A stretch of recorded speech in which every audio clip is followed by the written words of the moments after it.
ಈ ರೀತಿ ಬ್ರಾಹ್ಮಣನು ತನ್ನ ಮನೆಗೆ ಬಂದ ಎಲ್ಲ ಪೂರ್ವಜರನ್ನು ಅವಮಾನಿಸಿದನು. ಅವರಿಗೆ ಆಹಾರ ನೀಡದೆ ಅವಮಾನಿಸಿ ಓಡಿಸಿದನು. ಈ 3 ಪ್ರಾಣಿಗಳನ್ನು ಅವಮಾನಿಸಿದ್ದರಿಂದ ಶ್ರವಣಕುಮಾರನ ಮೇಲೆ ಗೊತ್ತಿಲ್ಲದಂತೆಯೇ ಪಿತೃದೋಷದ ಭಾರ ಹೆಚ್ಚಾಯಿತು. ಆದರೆ ಅವನಿಗೆ ತನ್ನ ಈ ಪಾಪದ ಬಗ್ಗೆ ಯಾವುದೇ ಅರಿವಿರಲಿಲ್ಲ. ನಂತರ ಅವರು ಮನೆಗೆ ಬಂದ ಬ್ರಾಹ್ಮಣರನ್ನು ಪ್ರೀತಿಯಿಂದ ಸ್ವಾಗತಿಸಿ ಊಟ ಬಡಿಸಿದರು. ಅನೇಕ ಬಗೆಯ ಊಟ ಮಾಡಿ ಆ ಎಲ್ಲ ಬ್ರಾಹ್ಮಣರು ಸಂತೋಷಗೊಂಡರು ಮತ್ತು ಅವರು ಆ ಶ್ರವಣಕುಮಾರನಿಗೆ ಮತ್ತು ಅವನ ಹೆಂಡತಿಗೆ ಆಶೀರ್ವಾದ ನೀಡಿದರು. ಶ್ರವಣಕುಮಾರನು ಎಲ್ಲ ಬ್ರಾಹ್ಮಣರಿಗೆ ಅನ್ನ ಮತ್ತು ಬಟ್ಟೆಗಳನ್ನು ದಾನ ಮಾಡಿ ಅವರನ್ನು ಗೌರವದಿಂದ ಕಳುಹಿಸಿಕೊಟ್ಟನು. ಇತ್ತ ತಮ್ಮ ಮನೆಯವರಿಂದ ಅವಮಾನಿತರಾದ ನಾಯಿ, ಹಸು ಮತ್ತು ಕಾಗೆಗಳು ಗ್ರಾಮದ ಹೊರಗಿದ್ದ ದೊಡ್ಡ ಹರಳಿ ಮರದ ಬಳಿ ಸೇರಿಕೊಂಡವು. ಅವರ ಹೃದಯದಲ್ಲಿ ಅವಮಾನ ಮತ್ತು ನಿರಾಸೆಯ ಆಳವಾದ ನೆರಳು ಇತ್ತು. ಅವರೆಲ್ಲರೂ ದುಃಖಿತ ಮನಸ್ಸಿನಿಂದ ಪರಸ್ಪರ ಮಾತನಾಡಿಕೊಳ್ಳಲು ಪ್ರಾರಂಭಿಸಿದರು. ಎಲ್ಲರೂ ತಮ್ಮ ತಮ್ಮ ದುಃಖವನ್ನು ಹೇಳಿಕೊಳ್ಳತೊಡಗಿದರು. ಮೊದಲು ಆ ನಾಯಿ ಬಹಳ ದುಃಖದ ಧ್ವನಿಯಲ್ಲಿ ಹೇಳಿತು, ನಾನು ಹಿಂದಿನ ಜನ್ಮದಲ್ಲಿ ಈ ಬ್ರಾಹ್ಮಣನ ತಂದೆಯಾಗಿದ್ದೆ. ನನ್ನ ಹೆಸರು ವಸಿಷ್ಠ. ಇಂದು ನಾನು ನನ್ನ ಮಗನು ಮಾಡುವ ಶ್ರಾದ್ದದ ಊಟವನ್ನು ಸಂತೋಷದಿಂದ ಸ್ವೀಕರಿಸಲು ಬಂದಿದ್ದೆ. ನನ್ನ ಜೀವನದಲ್ಲಿ ಅವನನ್ನು ಬೆಳೆಸಲು ನಾನು ಎಷ್ಟು ಕಷ್ಟಪಟ್ಟಿದ್ದೇನೆ, ಇಷ್ಟು ಪ್ರೀತಿಯಿಂದ ನೋಡಿಕೊಂಡಿದ್ದೇನೆ. ಆದರೆ ಇಂದು ನಾನು ಅವನ ಮನೆಗೆ ಊಟಕ್ಕಾಗಿ ಹೋದಾಗ ನಾನು ಅವನಿಗೆ ಅನೇಕ ರೀತಿಯ ಸೂಚನೆಗಳನ್ನು ಕೊಟ್ಟರೂ ಅವನು ಅವುಗಳನ್ನು ಗಮನಿಸದೆ ನನ್ನನ್ನು ಒಬ್ಬ ಅಪರಿಚಿತನಂತೆ ಓಡಿಸಿದನು. ಇಂದು ನನ್ನ ಮಗನು ನನ್ನನ್ನೇ ಅವಮಾನಿಸಿ ನನ್ನ ಆತ್ಮಕ್ಕೆ ಶಾಂತಿ ನೀಡದೆ ಓಡಿಸಿದನು. ಇದೇ ಕಾರಣಕ್ಕೆ ನನಗೆ ತುಂಬ ದುಃಖವಾಗಿದೆ ಎಂದು ಹೇಳಿತು. ನಂತರ ಆ ಹಸು ತನ್ನ ನೋವನ್ನು ವ್ಯಕ್ತಪಡಿಸಲು ಪ್ರಾರಂಭಿಸಿತು. ಆ ಹಸು ಹೇಳಿತು, ನಾನು ಹಿಂದಿನ ಜನ್ಮದಲ್ಲಿ ಈ ಬ್ರಾಹ್ಮಣನ ತಾಯಿಯಾಗಿದ್ದೆ. ನನ್ನ ಹೆಸರು ಸುಕನ್ಯಾ. ನಾನು ನನ್ನ ಹಾಲಿನಿಂದ ಅವನನ್ನು ಪೋಷಿಸಿದೆ. ಅವನಿಗಾಗಿ ಎಷ್ಟು ರಾತ್ರಿಗಳು ಎಚ್ಚರವಾಗಿದ್ದೆ. ಆದರೆ ಇಂದು ಅವನು ನನ್ನನ್ನು ತೃಪ್ತಿಪಡಿಸುವ ಬದಲು ಅವಮಾನಿಸಿದನು. ಇಂದು ನಾನು ನನ್ನ ಮಗನಿಂದ ಸ್ವಲ್ಪ ಆಹಾರ ಪಡೆಯಲು ಬಂದಾಗ ನಾನು ನನ್ನ ಮಗನಿಗೆ ಅನೇಕ ರೀತಿಯ ಸೂಚನೆಗಳನ್ನು ನೀಡಿದೆ. ಆದರೆ ಅವನು ಆ ಸೂಚನೆಗಳನ್ನು ಅರ್ಥ ಮಾಡಿಕೊಳ್ಳಲಿಲ್ಲ ಮತ್ತು ನನ್ನ ಮಗ ಮತ್ತು ಸೊಸೆ ನನ್ನನ್ನು ಅವಮಾನಿಸಿ ಓಡಿಸಿದರು. ಇದೇ ಕಾರಣಕ್ಕೆ ನನಗೆ ತುಂಬ ಬೇಸರ ಮತ್ತು ದುಃಖವಾಗಿದೆ ಎಂದು ಹೇಳಿತು. ಹಸುವಿನ ನಂತರ ಕಾಗೆಗಳು ಮಾತನಾಡಲು ಪ್ರಾರಂಭಿಸಿದವು. ನಾವು ಅವನ ಪೂರ್ವಜರು. ನಾನು ಅವನ ಅಜ್ಜ ದೇವೇಂದ್ರ ಮತ್ತು ನನ್ನ ಸಹೋದರರು. ನಾವು ಶ್ರಾದ್ದದ ಸಮಯದಲ್ಲಿ ಪೂರ್ವಜರ ರೂಪದಲ್ಲಿ ಬಂದಿದ್ದೇವೆ. ಆದರೆ ಅವನು ನಮಗೆ ಯಾವುದೇ ಗೌರವ ನೀಡಲಿಲ್ಲ. ನಮ್ಮ ಹಸುವನ್ನು ನಿರ್ಲಕ್ಷಿಸಿ ನಮ್ಮನ್ನು ಓಡಿಸಿದನು. ಆದ್ದರಿಂದ ನಾವು ಕೂಡ ನಮ್ಮ ಕೈಯಿಂದ ಅವಮಾನಿತರಾಗಿ ಮತ್ತು ತೃಪ್ತಿ ಸಿಗದೆ ಹಿಂದಿರುಗುತ್ತಿದ್ದೇವೆ ಎಂದು ಹೇಳಿದವು. ಹೀಗೆ ಆ 3 ಪ್ರಾಣಿಗಳು ತಮ್ಮ ನೋವನ್ನು ಒಬ್ಬರಿಗೊಬ್ಬರು ಹೇಳಿಕೊಂಡು ತಮ್ಮ ಅವಮಾನದ ಅನುಭವಗಳನ್ನು ಹಂಚಿಕೊಳ್ಳುತ್ತಾ ದುಃಖದಿಂದ ಅಲ್ಲಿಂದ ಹೊರಟು ಹೋದವು. ಶ್ರವಣಕುಮಾರನ ಎಲ್ಲ ಪೂರ್ವಜರು ಪಿತೃಪಕ್ಷದಲ್ಲಿ ಅವನಿಂದ ಬೇಸರಗೊಂಡು ದುಃಖಿತರಾಗಿ ಹಿಂದಿರುಗಿದ ಕೂಡಲೇ ಆ ಭಯಂಕರವಾದ ಪಿತೃದೋಷದ ಕುರಿತು ಕಥೆಯನ್ನು ಹೇಳುತ್ತಿದ್ದ ಶ್ರೀಕೃಷ್ಣನು ಹೇಳುತ್ತಾರೆ, ಗರುಡ, ಒಬ್ಬ ಮನುಷ್ಯನು ತನ್ನ ಬಾಗಿಲಿಗೆ ಬಂದ ಪೂರ್ವಜರನ್ನು ಅತೃಪ್ತಿಗೊಳಿಸಿದರೆ, ಅವರನ್ನು ಅವಮಾನಿಸಿದರೆ ಅವನು ಖಂಡಿತವಾಗಿಯೂ ಪಿತೃದೋಷವನ್ನು ಎದುರಿಸಬೇಕಾಗುತ್ತದೆ. ಪಿತೃದೋಷದ ಪ್ರಭಾವದಿಂದ ಮನುಷ್ಯನ ಜೀವನದಲ್ಲಿ ಅನೇಕ ಕಷ್ಟಗಳು ಬರುತ್ತವೆ. ತನ್ನ ಪೂರ್ವಜರನ್ನು ಅವಮಾನಿಸಿದ್ದರಿಂದ ಶ್ರವಣಕುಮಾರನ ಜೀವನದಲ್ಲಿ ಕಷ್ಟಗಳ ರಾಶಿ ಬರಲಿದ್ದವು. ಆದರೆ ಅವನಿಗೆ ಇನ್ನೂ ಈ ವಿಷಯದ ಬಗ್ಗೆ ಅರಿವಿರಲಿಲ್ಲ. ಶ್ರಾವಣ ಕುಮಾರನ ಮೇಲೆ ಪಿತೃದೋಷದ ಪರಿಣಾಮ ತಕ್ಷಣ ಕಾಣತೊಡಗಿತು. ಅವರ ಮನೆಯಲ್ಲಿ ನಿರಂತರವಾಗಿ ಕಷ್ಟಗಳು ಬರತೊಡಗಿದವು. ಮೊದಲು ಅವನ ದೇಹದಲ್ಲಿ ವಿಚಿತ್ರ ರೋಗಗಳು ಕಾಣಿಸಿಕೊಂಡವು. ಅವನ ಆರೋಗ್ಯ ಹದಗೆಟ್ಟಿತ್ತು ಮತ್ತು ಪ್ರತಿದಿನ ಅವನು ದುರ್ಬಲನಾಗುತ್ತಿದ್ದನು. ರೇವತಿ ಕೂಡ ಈ ವಿಷಯದಿಂದ ತೊಂದರೆಗೆ ಒಳಗಾಗುತ್ತಿದ್ದಳು. ಒಂದು ದಿನ ಅವಳು ಚಿಂತೆಯಿಂದ ಕೇಳಿದಳು, ಸ್ವಾಮಿ, ಇದು ಏಕೆ ಹೀಗಾಗುತ್ತಿದೆ? ಮನೆಯಲ್ಲಿ ಸುಖ ಶಾಂತಿ ಇಲ್ಲ. ಪ್ರತಿದಿನ ಏನಾದರೂ ಹೊಸ ಕಷ್ಟ ಬರುತ್ತದೆ. ನಾವು ಏನಾದರೂ ಪಾಪ ಮಾಡಿದ್ದೇವೆಯೇ ಎಂದು ಕೇಳುತ್ತಾಳೆ. ಆಗ ಶ್ರಾವಣಕುಮಾರನು ದುಃಖಿತ ಮನಸ್ಸಿನಿಂದ ಅವಳಿಗೆ ಹೇಳುತ್ತಾನೆ, ಪ್ರಿಯೆ, ನಾವು ಯಾವ ಪಾಪದ ಫಲವನ್ನು ಅನುಭವಿಸುತ್ತಿದ್ದೇವೋ ಎಂದು ನಮಗೆ ಗೊತ್ತಿಲ್ಲ. ನಿಸ್ಸಂದೇಹವಾಗಿ ನಾನು ಏನೋ ತಪ್ಪು ಮಾಡಿದ್ದೇನೆ. ಆದ್ದರಿಂದ ದೇವರುಗಳು ನಮ್ಮ ಮೇಲೆ ಕೋಪಗೊಂಡಿದ್ದಾರೆ ಎಂದು ಅವನು ಹೇಳುತ್ತಾನೆ. ಕೆಲವು ದಿನಗಳ ನಂತರ ರೇವತಿ ಗರ್ಭಿಣಿಯಾಗುತ್ತಾಳೆ. ಅದರಲ್ಲಿ ಕೆಲವು ತಿಂಗಳಲ್ಲಿ ಅವಳಿಗೆ ಗರ್ಭಪಾತವಾಯಿತು. ಇದರಿಂದ ಆ ದಂಪತಿಗಳು ತುಂಬ ದುಃಖಪಟ್ಟರು ಮತ್ತು ಹೆದರಿಕೊಂಡರು.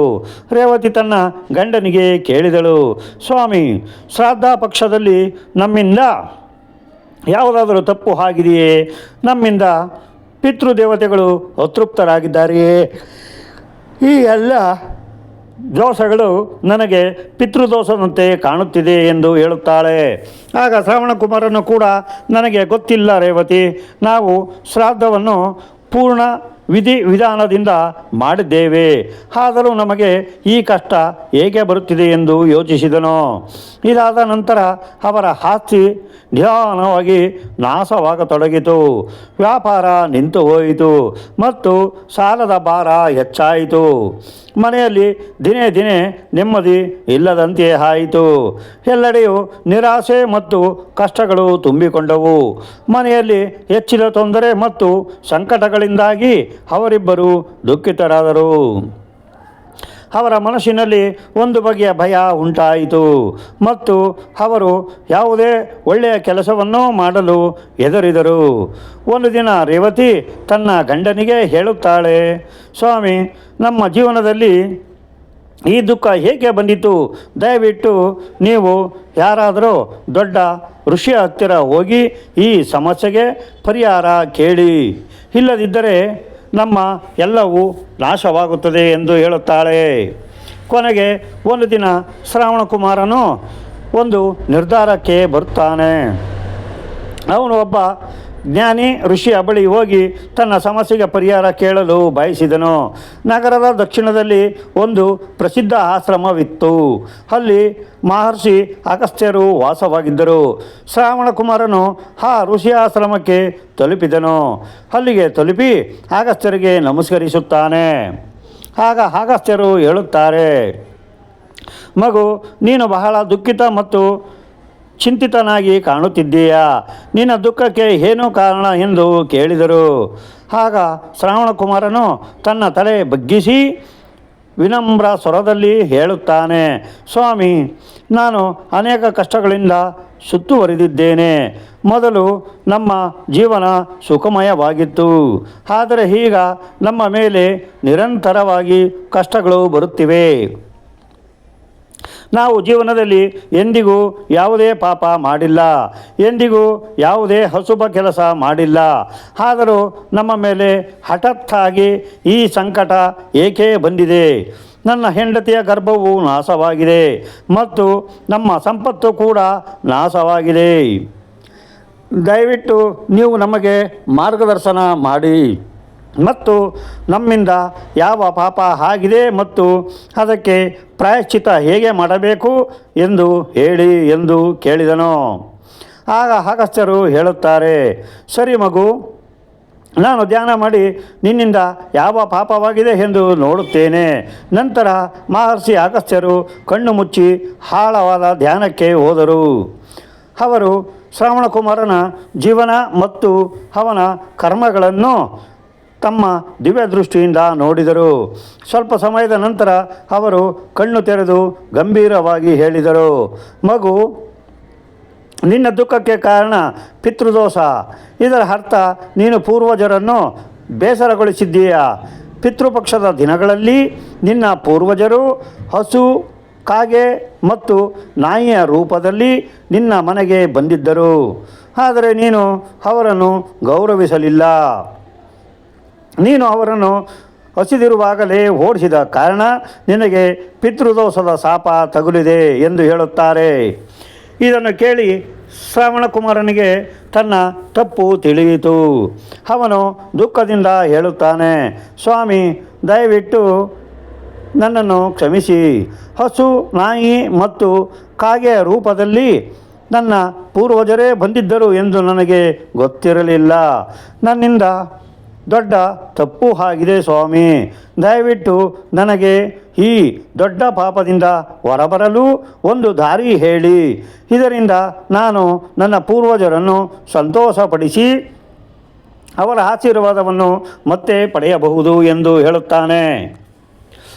ಆಗ ಮಹರ್ಷಿ ಅಗಸ್ತ್ಯರು ಪ್ರೀತಿಯಿಂದ ಹೇಳುತ್ತಾರೆ, ಮಗು, ಮುಂದಿನ ಪಿತೃಪಕ್ಷದಲ್ಲಿ ನಿನ್ನ ಪೂರ್ವಜರು ಮತ್ತೆ ಬರುತ್ತಾರೆ. ಈ ಬಾರಿ ಅವರನ್ನು ಪ್ರೀತಿಯಿಂದ ಗೌರವಿಸು. ಅವರಿಗೆ ತೃಪ್ತಿಯಾಗಲಿ. ಆಗ ಮಾತ್ರ ನೀನು ಪಿತೃದೋಷದಿಂದ ಮುಕ್ತನಾಗುತ್ತೀಯ ಎಂದು ಹೇಳುತ್ತಾರೆ. ಶ್ರವಣಕುಮಾರನು ಮಹರ್ಷಿ ಅಗಸ್ತ್ಯರ ಮಾತುಗಳನ್ನು ಗಮನವಿಟ್ಟು ಕೇಳಿದನು. ನಂತರ ಅವರಿಗೆ ನಮಸ್ಕರಿಸಿ ತನ್ನ ಮನೆಗೆ ಹಿಂದಿರುಗಿದನು. ಅವರಿಬ್ಬರು ಮುಂದಿನ ಪಿತೃಪಕ್ಷಕ್ಕಾಗಿ ಕಾತುರದಿಂದ ಕಾಯುತ್ತಿದ್ದರು. ಆ ಸಮಯ ಬಂದಾಗ ಇಬ್ಬರು ಸಂಪೂರ್ಣ ಶ್ರದ್ಧೆಯಿಂದ ತಯಾರಿ ಮಾಡಿದರು. ಈ ಬಾರಿ ನಾಯಿ, ಹಸು ಮತ್ತು ಕಾಗೆಗಳು ಅವರ ಮನೆಯ ಅಂಗಳಕ್ಕೆ ಬಂದಾಗ ಶ್ರವಣಕುಮಾರನು ಮತ್ತು ರೇವತಿ ಪ್ರೀತಿಯಿಂದ ಅವರಿಗೆ ಊಟ ಹಾಕಿದರು ಮತ್ತು ಗೌರವದಿಂದ ಸತ್ಕರಿಸಿದರು. ನಾಯಿ, ಹಸು ಮತ್ತು ಕಾಗೆಗಳು ಆಹಾರವನ್ನು ಸ್ವೀಕರಿಸಿದವು ಮತ್ತು ಸಂತೋಷಗೊಂಡರು. ತಮ್ಮ ನಿಜ ರೂಪದಲ್ಲಿ ಪ್ರಕಟಗೊಂಡವು. ಅವರ ತಂದೆ ವಸಿಷ್ಠ, ತಾಯಿ ಸುಕನ್ಯಾ ಮತ್ತು ಅಜ್ಜ ದೇವೇಂದ್ರ ಅವರ ಮುಂದೆ ಬಂದು, ಮಗು, ಈ ಬಾರಿ ನೀನು ನಮ್ಮನ್ನು ಗೌರವಿಸಿದ್ದೀಯಾ. ಈಗ ನಿನ್ನ ಎಲ್ಲ ಕಷ್ಟಗಳು ಕೊನೆಗೊಳ್ಳುತ್ತವೆ. ಪಿತೃದೋಷ ದೂರವಾಗಿದೆ ಮತ್ತು ನಿನ್ನ ಜೀವನದಲ್ಲಿ ಸುಖ ಮತ್ತು ಸಮೃದ್ಧಿ ಮತ್ತೆ ಬರುತ್ತದೆ ಎಂದು ಹೇಳುತ್ತಾರೆ. ಅವರ ಪೂರ್ವಜರ ಆಶೀರ್ವಾದದಿಂದ ಶ್ರವಣಕುಮಾರ ಮತ್ತು ರೇವತಿಯ ಜೀವನ ಮತ್ತೆ ಸುಖಮಯವಾಯಿತು. ಅವರ ರೋಗಗಳು ದೂರವಾದವು. ಅವರ ಸಂಪತ್ತು ಮತ್ತೆ ಬರಲಾರಂಭಿಸಿತು ಮತ್ತು ಅವರ ಕುಟುಂಬದಲ್ಲಿ ಸಂತೋಷ ಮರಳಿ ಬಂದಿತು. ಈ ಕಥೆಯನ್ನು ಮುಗಿಸಿ ಭಗವಾನ್ ಶ್ರೀಕೃಷ್ಣನು ಕೊನೆಯಲ್ಲಿ ಗರುಡನಿಗೆ ಹೀಗೆ ಹೇಳುತ್ತಾರೆ, ಗರುಡ, ಈ ರೀತಿ ಪಿತೃಪಕ್ಷದಲ್ಲಿ ಪೂರ್ವಜರು ವಿವಿಧ ರೂಪಗಳಲ್ಲಿ ನಮ್ಮ ಮನೆಗೆ ಬರುತ್ತಾರೆ. ನಾವು ಅವರನ್ನು ಗೌರವಿಸಬೇಕು, ಅವರನ್ನು ತೃಪ್ತಿಪಡಿಸಬೇಕು. ಆಗ ಮಾತ್ರ ಅವರು ನಮಗೆ ಆಶೀರ್ವಾದ ನೀಡಿ ನಮ್ಮ ಸಮಸ್ಯೆಗಳನ್ನು ಪರಿಹರಿಸಬಹುದು. ಪೂರ್ವಜರನ್ನು ಗೌರವಿಸದೇ ಇರುವುದರಿಂದ ಪಿತೃದೋಷವನ್ನು ಎದುರಿಸಬೇಕಾಗುತ್ತದೆ. ಅದು ಜೀವನದಲ್ಲಿ ಅನೇಕ ಕಷ್ಟಗಳನ್ನು ತರುತ್ತದೆ ಎಂದು ಹೇಳುತ್ತಾರೆ. ಆಗ ಗರುಡನು ಶ್ರೀಕೃಷ್ಣನ ಈ ಉಪದೇಶವನ್ನು ಆಳವಾಗಿ ಅರ್ಥ ಮಾಡಿಕೊಂಡನು. ವೀಕ್ಷಕರೇ, ಈ ವಿಡಿಯೋ ನಿಮಗೆ ಇಷ್ಟವಾಗಿದ್ದರೆ ವಿಡಿಯೋನ ಲೈಕ್ ಮಾಡಿ ಮತ್ತು ಕಮೆಂಟಲ್ಲಿ ಜೈ ಶ್ರೀಕೃಷ್ಣ ಅಥವಾ ಜೈ ಮಹಾವಿಷ್ಣು ಎಂದು ಬರೆಯಿರಿ. ಹಾಗೆ ನಮ್ಮ ಚಾನೆಲ್ನ ಸಬ್ಸ್ಕ್ರೈಬ್ ಮಾಡಲು ಮರಿಬೇಡಿ. ಮತ್ತೆ ಮುಂದಿನ ವಿಡಿಯೋದಲ್ಲಿ ಸಿಗೋಣ. ನಮಸ್ಕಾರ. ಓಂ ನಮಃ ಶಿವಾಯ.